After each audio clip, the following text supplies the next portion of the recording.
بسم الله الرحمن الرحيم والصلاة والسلام على أشرف المرسلين. Salam alaikum. Bonjour tout le monde.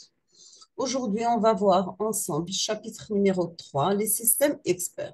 Sachant que nous avons vu chapitre numéro 1, la naissance de l'intelligence artificielle, chapitre numéro 2, la logique propositionnelle et la logique des prédicats et la logique floue. Aujourd'hui, on va voir le chapitre numéro 3, les systèmes experts.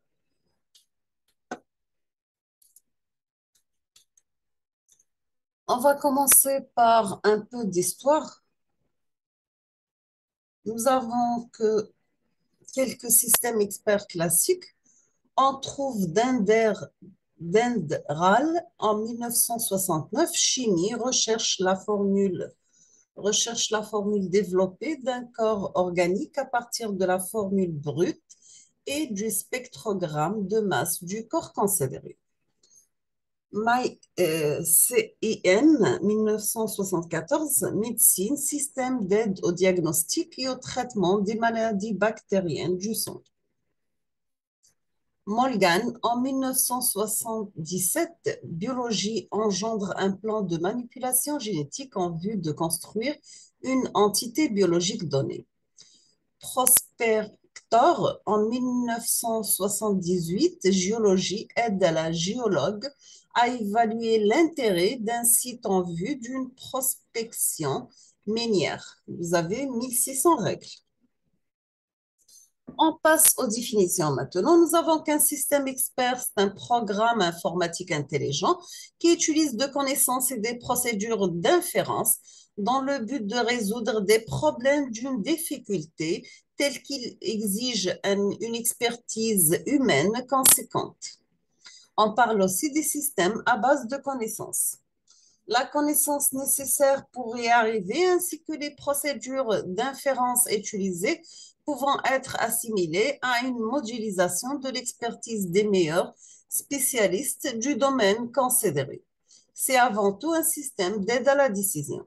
L'objectif, c'est bien remplacer les experts humains d'un domaine ou les aider dans leur expertise. Quels sont les domaines d'application d'un système d'expertise? Les systèmes d'expertise se retrouvent utilisés dans divers domaines d'application tels que la médecine, diagnostic médical, classification radiographique. Dans le domaine de l'informatique, ce sont les composants des systèmes tutoriels, intelligents, maintenance électronique. Pour le marketing, c'est la sélection d'hôtels. L'industrie, surveillance, diagnostic de panne, gestion d'incidents. Pour la géologie, c'est l'aide à la prospection géologique et minière, etc. Quel est le principe de réalisation? C'est bien trouver un expert ou plusieurs, c'est plus fiable sur le domaine visé par l'expertise. Choisir un générateur de système expert et déterminer les contraintes sur la représentation des connaissances, variables, valeurs floues, etc. en fonction des possibilités. Interroger l'expert en lui demandant d'exprimer les valeurs clés de ses analyses et les règles d'inférence réalisées par l'ingénieur cogniticien. Et construire la base des règles, bien sûr. Classification des systèmes experts, nous avons 3 classes. On va commencer par ordre 0, fondé sur le calcul propositionnel. Les faits sont à valeur booléenne. Exemple, c'est âgé de plus de 18 ans, alors majeur. L'ordre 0 et 0,5, les faits peuvent être à valeur réelle ou symbolique. Exemple, c'est âge supérieur ou égal à 18, alors statut égal majeur. D'ordre 1 basé sur le calcul des prédicats, utilisation des variables et de l'unification. Exemple, c'est âge x, âge et âge supérieur à 18, alors majeur de x. Voici l'architecture de base d'un système expert. Vous avez moteur d'interférence, double liaison avec mémoire de travail, module d'interface, module d'explication et utilisateur, base d'effets, base de règles. C'est la base de connaissances avec double direction, avec module d'acquisition et connaissances et expert. Toujours avec l'architecture de base d'un système expert, nous avons les composantes principales d'un système expert sont la base de connaissances, le moteur d'inférence, les interfaces de dialogue et d'autres éléments qui sont optionnels. Vous trouvez les logiciels extérieurs, les bases de données, etc. Pour l'interface, c'est la gestion d'un langage d'expression de connaissances fourni par l'expert plus utilisation. Vous avez un module acquisition de connaissances appelé aussi interface expert. Donc, éditer des faits, c'est visualiser, ajouter et supprimer. Éditer les règles, visualiser, ajouter et supprimer. Pour les utilitaires, recette des bases, sauvegarde de la base de connaissances, chargement de la base de connaissances et vous trouvez aussi le menu User commande d'utilisation. Donc, pour la base de connaissances, c'est accueillir la connaissance spécifique d'un domaine d'application, connaissance opératoire, base de règles BR, connaissance assertionnelle, base d'effets, moteur d'inférence, exploiter les connaissances en les considérant comme des données, chaînage avant, chaînage arrière, chaînage mixte. Pour le module d'explication, il permet au système expert d'expliquer son raisonnement à chaque conclusion, chaque action, chaque résultat du système expert, bien sûr après résolution. Donc, exemple, vous trouvez chemin. Quelles sont les caractéristiques? C'est bien les connaissances sur le domaine peuvent être représentées de manière soit finie, exemple booléen, symbole et nombre, ou bien insert ou flou. La programmation de l'expertise, elle est déclarative. L'indépendance entre moteur d'inférence et la base de connaissances des systèmes experts est un élément essentiel. Et aussi la séparation du procédural et des déclaratifs. Justification du raisonnement, recherche sur un but précis ou pas, données monotones ou pas, interrogation de l'utilisateur. Pour la distribution de rôles, nous avons l'informaticien, c'est bien pour la construction du moteur d'inférence et de l'interface utilisateur. L'ingénieur de la connaissance, c'est pour la consultation des experts du domaine, ressources textuelles, bases de données, etc. Et on trouve aussi la conception, construction et débogage de la base de commandes. Expert du domaine, c'est la connaissance sémantique du domaine en termes de relations entre faits et événements, donc pas de connaissance procédurale. L'utilisateur, nous avons l'information sur le problème individuel à résoudre, mais pas sur le domaine et ne connaît pas quelles informations sont utiles. On va commencer par la base de connaissances.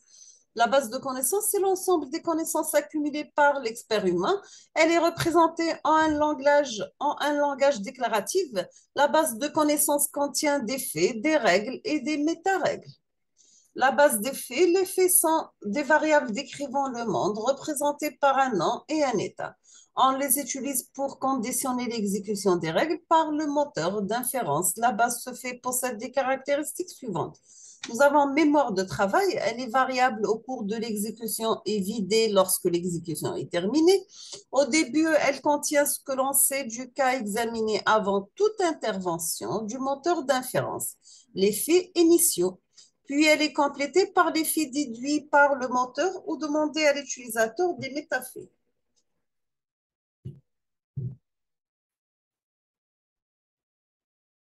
Par exemple, dans le domaine médical, la base des faits pourra contenir une liste des symptômes au début de la session et un diagnostic lorsque celle-ci se terminera.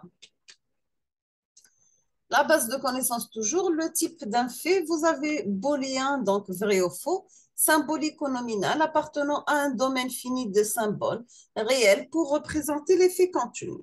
Nous avons aussi les formules et leurs conditions dans un système expert d'ordre zéro, par exemple, du fait booléen ou bien sa négation. Donc, il est actif ou non actif. Dans un système d'ordre zéro plus, on pourra trouver les formules. Donc, CX est active et profession égale à médecin et salaire inférieur à 20 000. Illustration, active est un fait booléen, profession est un fait symbolique et salaire est un fait réel. Dans un système d'ordre 1, on peut trouver, quelle que soit la maladie X égale à grippe et symptôme X égale à forte fièvre, ces formules sont appelées conditions lorsqu'elles servent à déclencher des règles. Pour le métafait et métavaleur, il n'est pas suffisant que le système ait des connaissances. Il faut aussi qu'il ait des métaconnaissances. Exemple, valeur, profession est un métafait symbolique, c'est le médecin. Valeur, salaire connu, c'est un métacondition inférieur à 20 000. Remarque, quand un fait est inconnu, on peut envisager de demander sa valeur à l'utilisateur, c'est possible. Mais ce n'est pas envisageable, par exemple, qu'un médecin demande à son patient quelle maladie avez-vous, ni qu'un juge demande à la personne comparaison devant lui quelle peine doivent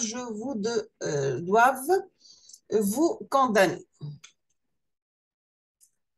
On passe à la base de règles. La base de règles représente les raisonnements effectués par un expert. Elle n'évolue pas au cours d'une session de travail. Tous ces raisonnements peuvent être représentés sous la forme de règles de production de type. Si la condition est vraie, alors exécuter action. Une règle est de la forme C, conjonction de conditions, alors conclusion, ou une conclusion, elle est de forme fait égale à valeur.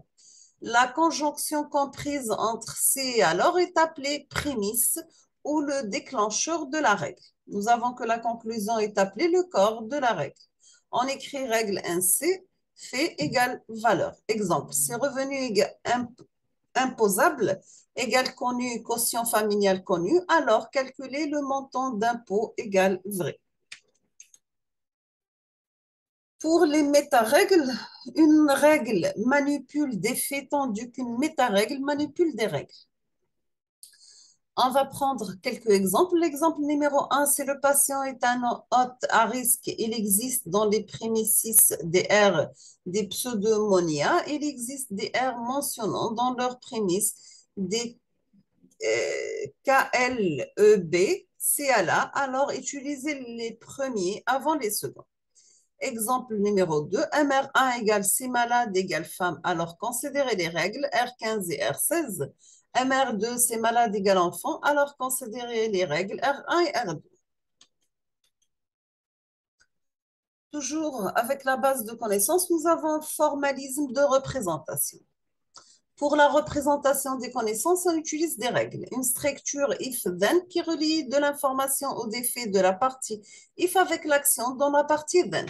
Exemple, if lumière est verte, then action est go. If lumière est rouge, then action est stop. If condition est vraie, then faire quelque chose. Nous avons un langage de programmation, c'est une façon de représenter des connaissances. Quelles sont les connaissances procédurales? C'est comment. Connaissance sur comment accomplir une tâche. Connaissance déclarative, qu'est-ce que c'est? La capacité de formuler ou d'écrire quelque chose. Pour les règles de production, une règle est constituée de deux parties. Nous avons l'antécédent, c'est la partie if. Les conséquences, c'est la partie then. If antécédent, then conséquence. Une règle est déclenchée lorsque l'antécédent est vrai et que la partie conséquence est exécutée. Un système expert, c'est un système de production. Un exemple de règle de production, vous avez un système de conseil en voyage. Donc, c'est la distance inférieure à 2 km, alors aller à pied. C'est la distance inférieure à 2 km et distance inférieure à 300 km, alors prendre le train. C'est distance inférieure à 300, alors prendre avion. C'est acheter un billet d'avion et avoir le téléphone, alors téléphoner à l'agence. C'est acheter un billet d'avion et avoir le téléphone, alors aller à l'agence. C'est prendre avion, alors acheter un billet d'avion. C'est durée supérieure à 2 jours et être fonctionnaire, alors prendre avion. Nous avons, il doit être, donc c'est la règle 1 jusqu'à 7, bien sûr. La lisibilité des connaissances, la facilité de construction, évolution dans le temps du fait de l'indépendance des règles, la capacité d'explication d'un raisonnement grâce à l'examen de l'enchaînement des règles, c'est la traçabilité. La représentation des connaissances incertes, on peut connaître globalement un objet sans être capable d'identifier à 100% chacun de ces détails. Vous avez la théorie des probabilités, le degré de vraisemblance d'un fait. Par exemple, de nombreux générateurs de systèmes experts offrent la possibilité aux utilisateurs de nuancer leur certitude concernant un fait en leur associant un degré de vraisemblance. Il n'est pas raisonnable d'attendre d'un être humain, expert ou non, qu'il puisse définir avec précision des tels degrés de vraisemblance. Vous avez la logique floue et la logique modale. Donc, c'est pluie 0,6, alors orage 0,3, c'est éclair 0,8, alors orage 0,5, c'est pluie 0,6 et éclair 0,8, alors orage combien? Et comment traduire le renforcement des deux faits conjugués? Vous avez des méthodes simplistes de calcul proposées pour le nouveau coefficient d'orage. Donc, vous avez 0,6 plus 0,8 divisé par 2 fois 0,3 plus 0,5 est égal à 0,6. Donc, c'est pluie 0,6 et éclair 0. 8, alors l'orage égale à 0,6. Myken, c'est l'un des systèmes experts les plus connus, propose un mécanisme de calcul des coefficients de vraisemblance. Pour les limites, les connaissances d'un expert peuvent être difficiles à extraire, implicites ou non verbales. Concevoir une base de faits et une base de règles fonctionnelles peut être compliqué, pardon. Il est difficile de concevoir une interface homme-machine efficace et conviviale pour système expert. Pour la résolution des problèmes, nous avons un problème peut-être formalisé comme un triplet IFO. I, c'est l'état initial, F final. O, c'est l'ensemble d'opérateurs qui permet de changer d'état. À ce point de vue, résoudre un problème consiste à trouver un chemin d'extrémité donné dans un graphe, ou bien, en l'occurrence, les extrémités état initial et final. Voici la stratégie de parcours d'arbre, le parcours en profondeur d'abord, puis le parcours en largeur d'abord. Le raisonnement, vous avez le modus ponens P/Q, donc PQ égale à Q. Bien sûr, on va prendre un exemple. S'il pleut, je n'irai pas marcher au parc. Il pleut, je n'irai pas au marché au parc. S'il ne pleut pas, j'irai marcher au parc. Il ne pleut pas, donc j'irai marcher au parc. Modulus talent, on va prendre un exemple. S'il pleut, je n'aurai pas marché. Je vais marcher au parc. Il ne pleut pas. Si Alex travaille sérieusement, il réussira son examen. Il n'a pas réussi son examen. Alex n'a pas travaillé sérieusement. Deuxièmement, on passe au moteur d'inférence. Un moteur d'inférence, c'est un mécanisme qui permet d'inférer de nouvelles connaissances à partir de la base de commande. Un moteur d'interférence exploite la BC en fonction du contenu de la base FBF afin de mener un raisonnement sur le problème posé. Un moteur d'interférence a trois modes principaux de fonctionnement. Nous avons le chaînage avant, le chaînage arrière et le chaînage mixte. Un moteur d'interférence est indépendant de toute machine d'application, utilisant les mêmes langages d'expression de connaissances et les mêmes heuristiques de résolution de conflits. Un moteur d'interférence exploite la BR en consultant la BF pour déduire de nouveaux faits.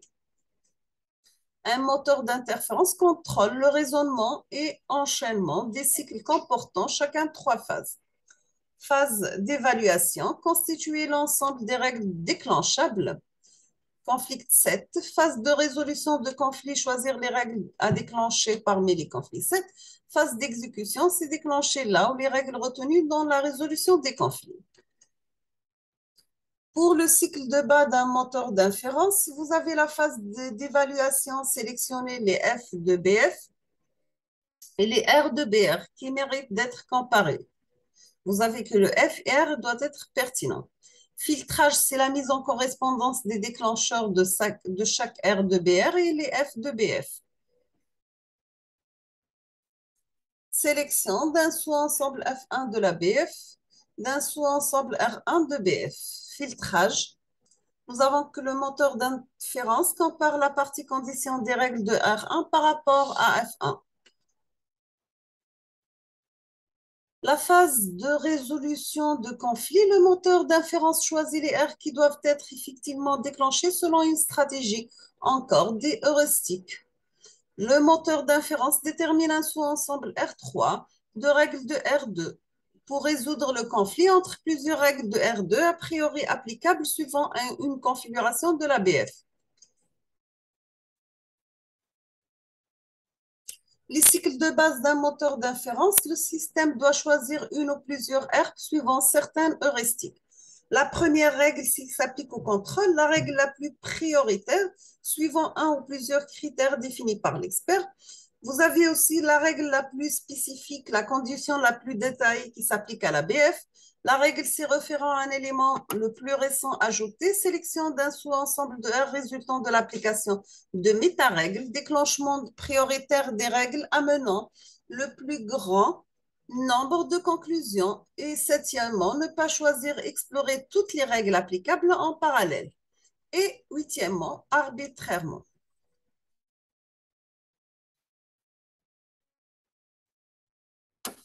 Nous avons aussi la phase d'exécution. Le moteur d'inférence commande la mise en œuvre des actions définies par les R de R3, c'est R3 non vide. Et s'ensuit la mise à jour des BF avec détection d'incohérence et logique des prédicats. Une R peut être déclenchée plusieurs fois. En logique des propositions, une R n'est pas déclenchée qu'une seule fois. On va s'arrêter ici. On termine la suite dans la prochaine vidéo, Inch'Allah. Merci beaucoup pour votre attention et à la prochaine vidéo. Merci.